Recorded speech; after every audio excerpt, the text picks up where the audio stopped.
збор Централен дневник на Канал Плюс. Добро вечер. Почнуваме веднаш по кратката најава на дел од содржините.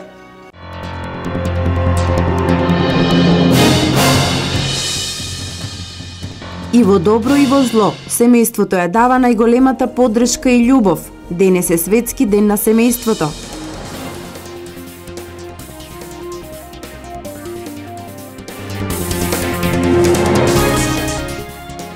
Трански инвестиции, нови вработувања и подобри инфраструктура и се случуваат на Источна Македонија, се надминуваат проблемите од болната транзиција. Во Делчевско Разловци се одбележа 140 годишнината од Разловечкото востание против Османлиската империја, организирано од Димитар Поп Георгиев Беровски и масовно поддржан од селаните.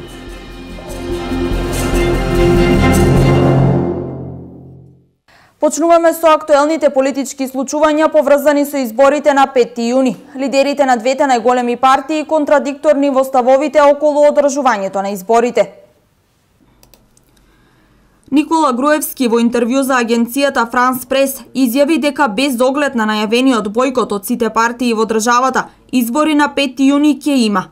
Во многу непријатна ситуација сме, вели Груевски во интервјуто, посочувајќи дека ВМРО ДПМН се единствени од 4 големи партии кои ќе учествуваат на изборите. Интервјуто е водено во седиштето на неговата партија во Скопје во петокот на само неколку часа по заминувањето на специјалниот пратеник од Германија.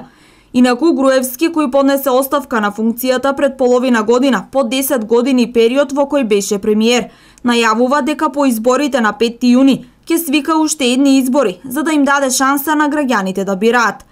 Лидерот на најголемата опозицијска партија, пак Зоран Заев, вчера го повтори ставот дека изборите нема да се одржат, бидејќи нема услови за нивно реализирање, каков што е и ставот на представниците од меѓународната заедница.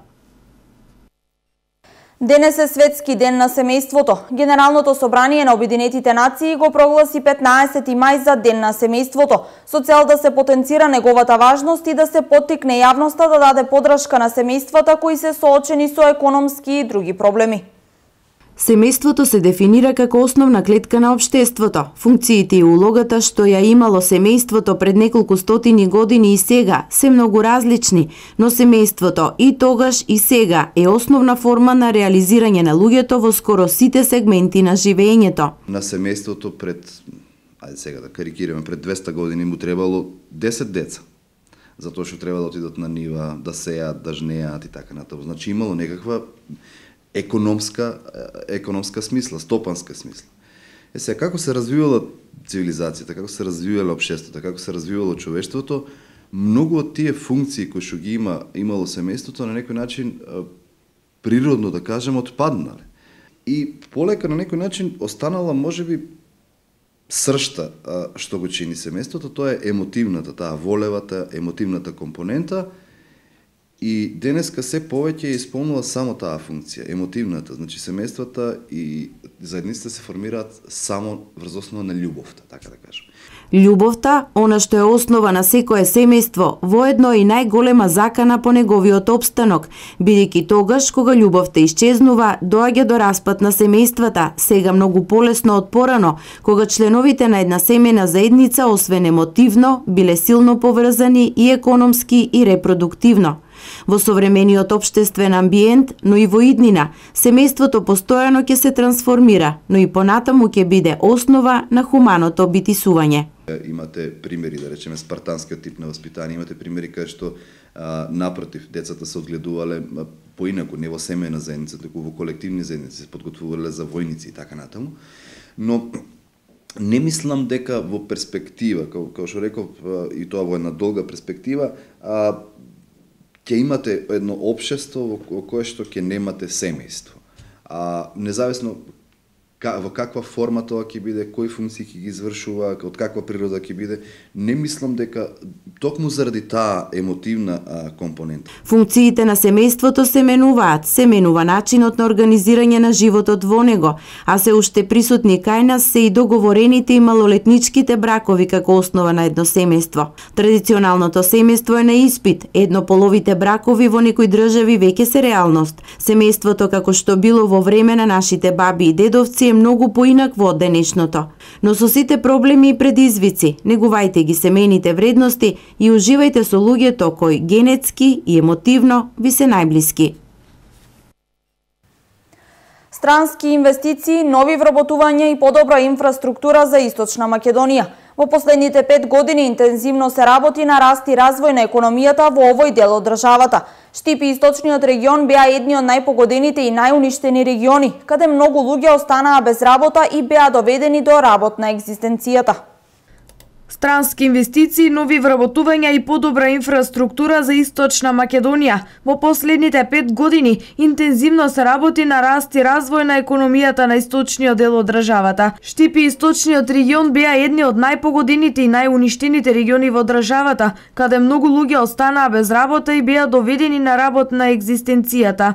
Инвестициите растат, зоните се градат забрзано. Почна изградбата на 2 нови технолошко-индустријски зони во Источна Македонија, едната во Виница, другата во Берово, а во Штип веќе постои. Тоа е одлична можност како за странските, така и за домашните компании да ги прошират своите капацитети. Австријски Техспорт, кој пред година дена ги постави темелите, веќе од Виница го има и првото производство на опрема за пожарни, кој ги снабдува светските познати метрополи и има околу 130 вработени. Во моментот во Кочани Амфенол е светски лидер во производство на интерконекцијски производи. Тие произведуваат кабли за вградување во автомобилската индустрија, како и антенски структури, што телекомуникацијските компании ги користат за нивните базни станици за мобилната телефонија. Овде во моментот вработени има над 100. Поголем оптимизам владе и во втората странска инвестиција во Кочани, холандската компанија Антура, која произведува расади на орхидеи на странските пазари, правенствено на западноевропските. Со изградба на индустријска зона која ќе се простире на околу 10 хектари и македонска каменица тргнува во лов на инвеститори. За да се привлечат инвеститорите, тие ќе бидат ослободени од секакви комунални такси, како и давачки за електротификација и патна инфраструктура. Најголем број вработени има во втората Johnson Controls, која е изградена во тир зоната во Штип. Таму вработени има околу 1100 луѓе од повеќе места, како Штип, Проби Штип, Свети Николе и Велес. Фабриката е специјализирана во производство на покривки за автомобилски седишта и се очекува во рок од 1 година да започне да снабдува и европски клиенти. Финишираат разговорите со повеќе странски компании за инвестиции во земјава. Во игра се фирми од различни сектори. Дел од нив веќе има донесено интерни одлуки за инвестиции. Дел се очекува да донесат ваква одлука во престојниве месеци. Дел се уште го скенираат теренот и бизнис климата. Се очекува до крајот на следната недела во аптеките во Македонија да има екстракти од канабис. Двете барања за увоз на суровина од која ќе бидат произведувани препарати на база на канабис се одобрени, а истите ќе се користат за малигни заболувања, заболени од ХИВ и тешки епилептични синдроми од детска возраст. До крајот на мај екстракти од канабис во аптеките во Македонија. Имено 2 барања за увоз на суровина од која ќе бидат произведувани препарати на база на канабис се поднесени до Агенцијата за лекови и медицински средства. Истите се одобрени и се очекува суровината за производство да биде во Македонија до крајот на следната недела. Очекуваме првите проверени и контролирани производи на база на коноп во аптеките да ги имаме до крајот на мај оваа година. Односно, очекувањето е до крајот на мај овие производи да станат достапни за сите пациенти во Република Македонија. Тодоров нагласи дека на пазарот во Република Македонија за медицински цели ќе бидат достапни препарати од коноп, кои ќе се користат за малигни заболувања, за заболени од мултиплекс склероза, заболени од ХИВ и тешки епилептични синдроми од детска возраст. Во делот на постапката за правно регулирање на оваа материја, донесавме правилник со кој се регулира ставањето во промет на препаратите од коноп. Правилникот пропишува издавање на лекарски рецепт на препарати кои содржат најмалку 0,2% ТХЦ за индикациите кои веќе ги спомнав. Она што би сакал да нагласам е дека со правилникот не ја ограничуваме дозата на ТХЦ и оставаме тоа да го одредат лекарите согласно потребата и состојбата на пациентот. Инаку, директорката на Агенцијата за лекови и медицински средства, Марија Дарковска-Серафимовска, информира дека правните лица кои се заинтересирани веќе можат и се создадени сите услови да аплицираат за добивање дозвола за одгледување марихуана. Делчево слави 140 години од почетокот на Разловечкото востание. Во мај 1876 година востанието започнало од село Разловци, каде денес се одржа и централниот настан. Делчево денес одбележува 140 години од почетокот на Разловечкото востание. Востание кое започнало на 20 мај 1876 година во Источна Македонија и кое е едно од позначајните национално-ослободителни движења на македонскиот народ. Грубата експлоатација и нечовечната управа на турскиот режим го натерале народот со оружје в рака да се брани и да се бори за своето национално и социјално ослободување од многовековното турско робство. Неговата движечка сила било селанството, предводена од прогресивната интелигенција. Со ова востание и македонскиот народ се вклучил во борбата со другите национално-ослободителни движења на балканските народи за свое ослободување. Разловечкото востание од големо значење, бидејќи тоа е меѓу првите обиди, можеби на Балканот, и не можеби, него првите обиди на Балканот да се дигне, да се створи отпор спрема Турската империја и спрема лошотиите кои ги правеле турците на нашиот народ. Пред спомен плочата на поп Стојан, кој бил еден од најактивните учесници во ова востание, свежо цвеќе положија представници на општина Делчево на чело со градоначалникот на општината Дарко Шехтански. Во рамки на настанот се организираше и планинарски марш на кој учествуваа неколку планинарски друштва од Македонија. Денес сме во село Разловци, се одбележуваат 140 години од Разловечкото востание, светол ден во историјата на македонскиот народ. Дојдени сме овде да им се поклониме и да им одадеме признание за загинатите за слободата на Македонија. Многу ни е чест што учествуваме во това маршо. Со многу убав повод, со годишнина на Разловечкото востание и имам надеж што секоја година ги присуствуваме на таква. Црковниот одбор служеше панихида пред гробовите на трите исто така активни учесници кои што се погребани во дворот на црквата Свети цар Константин и царица Елена, а во рамки на настанот се одржи и богата културно-уметничка програма. Дека старите занаети полека, но сигурно изумираат, говори фактот дека од повеќето луѓе кои се занимавале со стари занаети останаа само 20 часовничари во Кочани. Еден од нив е Јован Арсов, кој повеќе од половина век ги поправа часовниците на граѓаните. Вели дека наследник нема, бидејќи технологијата си го направи своето, а младите не сакаат да учат занаети. Часовничарот Јован Арсов повеќе од половина век лебот го вади прецизно, местејќи ги запчаниците и стрелките на часовниците.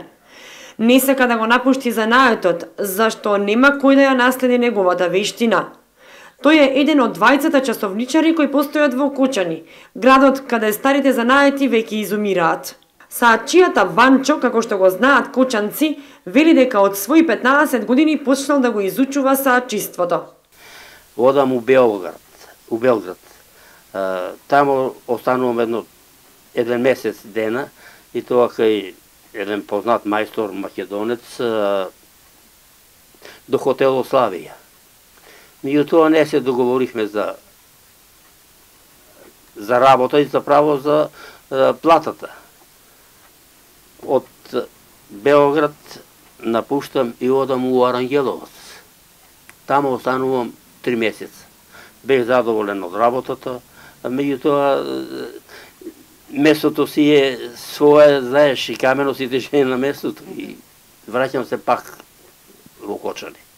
И отварам своја фирма, дуќан, па до ден денешен работам. И овој занает трпи унапредување и постојано усовршување, посебно по излегувањето на електронските сати. Арсов вели дека за овој занает треба да го служи видот, но користи и лупа и пинцети, затоа што работи со многу ситни делови. Страпливоста, па и на секој ако му вибрират раците или тоа треба стабилност. Дешава се многу пати и порано, па и сега по 4-5 сата да седам. Арсов во неговиот скромен дуќан чува саати постари и од 150 години, кои се уште се во функција и работат. Од занаитите не се живее, вели Арсов, непрофитабилни се, но сепак, додека го служи здравието, нема да се откаже од саачиството. Продолжуваме со настаните кои одбележаа неделата зад нас. Започна расадувањето на тутунот во Штипско. Оваа пролет површините под оваа индустријска култура ќе бидат зголемени. Ова се должи на добрата цена која беше постигната со ланскиот откуп и останатите мерки што им ги нуди државата на тутунарите. Почна расадувањето на тутунот во Штипско. Годинава површините под оваа индустријска култура ќе бидат зголемени, барем така велат тутунарите од регионот. Ова се должи на добрата цена која беше постигната со ланскиот откуп, како и другите мерки што ги дава државата. Во Штипскиот регион ќе се зголемат површините. Само во Радање оваа пролет ќе се посадат над 40 хектари тутун. Како не е исплатливо? Кој ти дава за ѓубре најскапаниот тутун 680 динара, 6 словенци 150 динара испаѓа. Кој ти дава? Супер е. Најмалку 8-10 декара ќе садеме. Задоволни ли сте? Задоволни сме. За оваа година како помина. А са за година не знаме то. Ние садиме тутун оваа година 9 декара садиме. А још сакаме да сееме 3 декара. Така е, работиме многу. Од март месец починаваме како.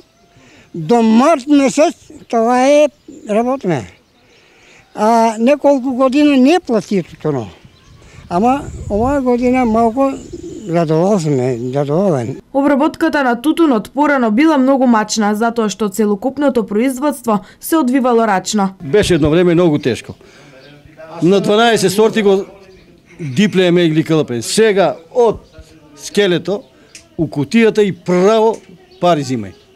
Право се носи на откупна станица и одма за 15-20 дена пари. Производителите задоволни. Тоа го потврдува и постигнатата цена која лани изнесуваше 117 динари по килограм, а сега просечната цена е речиси 187 динари. Очекуваат дека во наредниот период уште повеќе ќе се зголемува и ќе достигне до 190 динари по килограм. Инаку годинашното производство на тутун е околу 20.000 тони, а се побаруваат 25.000. Почна реконструкцијата на дел од каналската мрежа на хидросистемот Брегалница во близина на Врсаково во вредност од над 1.200.000 евра. На овој начин ќе биде обезбедено квалитетно водоснабдување за наводнување на жедните овчеполски ниви. Во петокот увид за текот на работите на лице место изврши заменик министерот за земјоделство Ванчо Костадиновски. Во тек е реконструкцијата и рехабилитацијата на главниот канал за наводнување во аторот на село Врсаково во Овчеполе, преку кој ќе се обезбеди непречено наводнување на околу 1500 хектари земјоделски површини. Проектот е вреден околу 1,5 милион евра, а денес увид во текот на работите изврши заменик министерот за земјоделство Ванчо Костадиновски. Согласно информациите кои што ги имам и увидот што го направив овде, добиваме уверение дека до крајот на годината комплетно овој проект целосно ќе биде завршен, со што ќе се овозможни целосна санација и рехабилитација на групниот канал 18, кој што во суштина представува доставување, доведување на вода за наводнување за овие села во општина Штип, кои што офаќаат површини во вкупна површина во вкупна големина од 1500 хектари. Всушност оваа вода е наменета за наводнување на површините во селата Врсаково, Срчиево, Кривидол и Кадрифаково. Исто така еден дел фаќа и во делот на Тричешми кон Сушево, кон аеродромот до аеродромот во село Сушево. Ова е само еден од проектите на владата кој неодамна беше објавен како составен дел на 10-годишната програма за вложување во оваа област вредни околу 200 милиони евра. Меѓу другото ќе се инвестира во нови брани, акумулации, системи капка по капка, како и доведување на техничка вода до некои села во Овчеполието. Но дали моменталната политичка криза може да ја успори или попречи нивната реализација? За жал, политичката криза која што ја предизвика Социјалдемократскиот сојуз и во која што ние целосно сме посветени да изнајдеме решение, на некој начин предизвикува забавување во реализацијата на проектите кои што се предвидени за овој регион.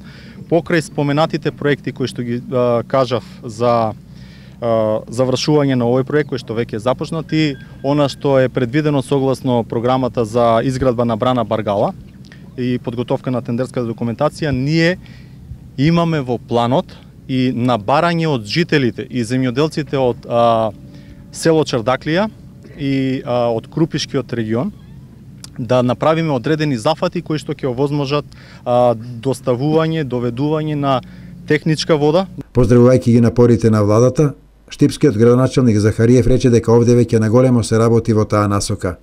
Ние како општина тој проект го спроведуваме веќе 3 години и знаете дека преку инфраструктурата која градиме во овој регион, во Чепелијето, во Лакавичкиот регион, Плачковичкиот регион, сите села ќе добијат патишта.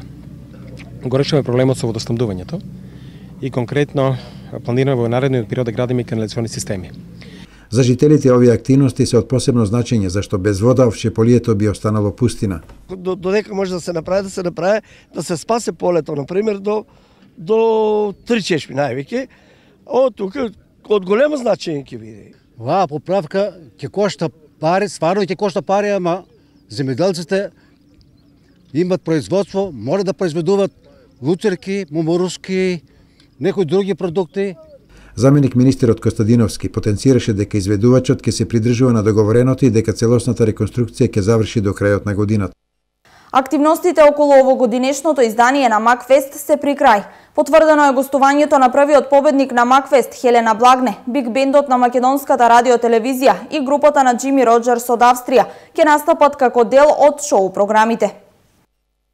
Веќе е познато, 23 македонски и 7 странски исполнувачи, меѓу кои Джудит Ван Хел од Германија и Марија Масле од Словенија ќе настапуваат во текот на двете полуфинални вечери. Околу 80% од композициите веќе се снимани во студио. Пробите на ревискиот оркестар започнале уште пред месец и половина. Подготвено е CD со сите numери и текстуален приказ на Макфест 2016. Ова се само дел од реализираните подготовки за годинешново издание на Штипскиот музички фестивал. Ново, односно нешто што не се случувало откако престана интернационалните настапи, се шоу програмите на крајот од секоја фестивалска вечер.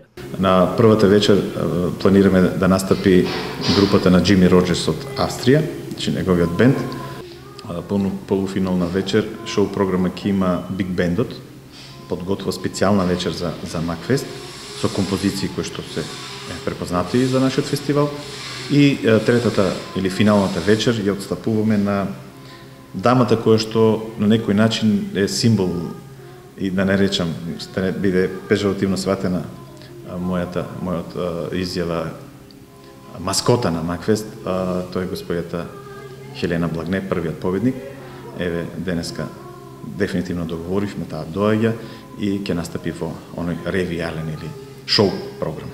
По завршувањето на полуфиналните и финалната вечер, она што ќе се случува е дека сите заинтересирани кои сакаат да ги слушаат учесниците кои ќе настапуваат на фестивалот, можат тоа да го сторат само на едно место, во летната бавча на Дом на млади. Летната сцена веќе е опремена со познатиот чадор во летната бавча и тука ќе бидат реализирани полноќни забави со учество на учесниците на Макфест, сите ќе бидат таму, биг бендот ќе биде исто така на располагање и знаете како изгледа тоа кога ќе се расположат уметниците во една слободна, лежерна атмосфера.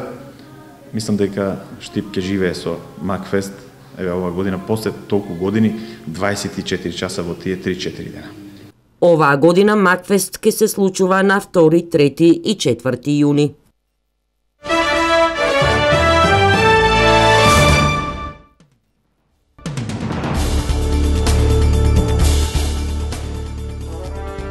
Убиен е новинар во мексиканската држава Вера Круз, една од најопасните за работа во медиумите. Со ова бројот на убиени новинари од почетокот на годината во Мексико се искачува на 6.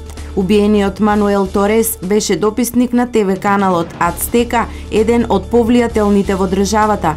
Тој бил застрелан во градот Поса Рика на 300 километри од главниот град на Мексико, пренесува Associated Press. Државите Гереро, Оахака и Веракруз се меѓу најопасните за новинарите во Мексико. Од 2010 година до сега во Веракруз убиени се 18 новинари. Од пописот на улици во Нов Белград после 53 години ќе биде избришано името на македонскиот револуционер Гоце Делчев, а таблата е резервирана за советскиот маршал Фјодор Ивановиќ Толбухин. Ова е иницијатива на српскиот министер за внатрешни работи Небојша Стефановиќ, а градскиот менаџер Горан Весиќ наоѓа во неа оправдување, бидејќи како што вели, Гоце Делчев не само што не ја задолжил Србија или Белград, туку водел организација со антисрпска политика. Националниот совет на македонското малцинство во Србија најостро го осуди ваквиот начин на дисквалификација на ликот и делото на Гоце, но српски историчари велат дека само се држат до фактите.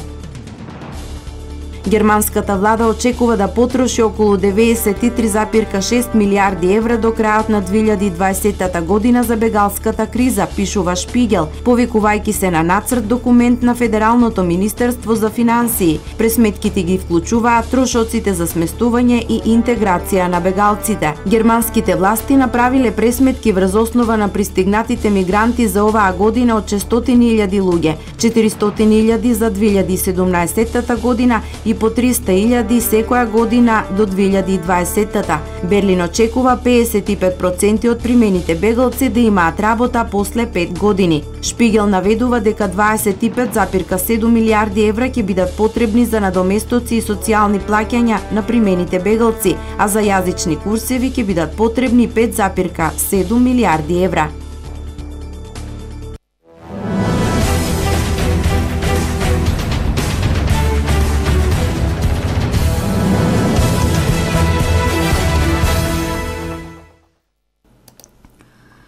Екипата на Барселона ја одбрани шампионската титула откако оствари победа на гостувањето кај Гранада. Јунак во триумфот на каталонскиот клуб беше Луис Суарес, кој ги постигна 3 гола. И неголемиот конкурент и лут ривал на Барселона, тимот на Реал Мадрид, со победа ја заврши сезоната, но остана покус за 1 бод и остана без трофејот во примера. За Барселона ова беше вкупно 24-ти шампионски трофеј и 6-ти во последните 8 сезони во шпанското фудбалско првенство.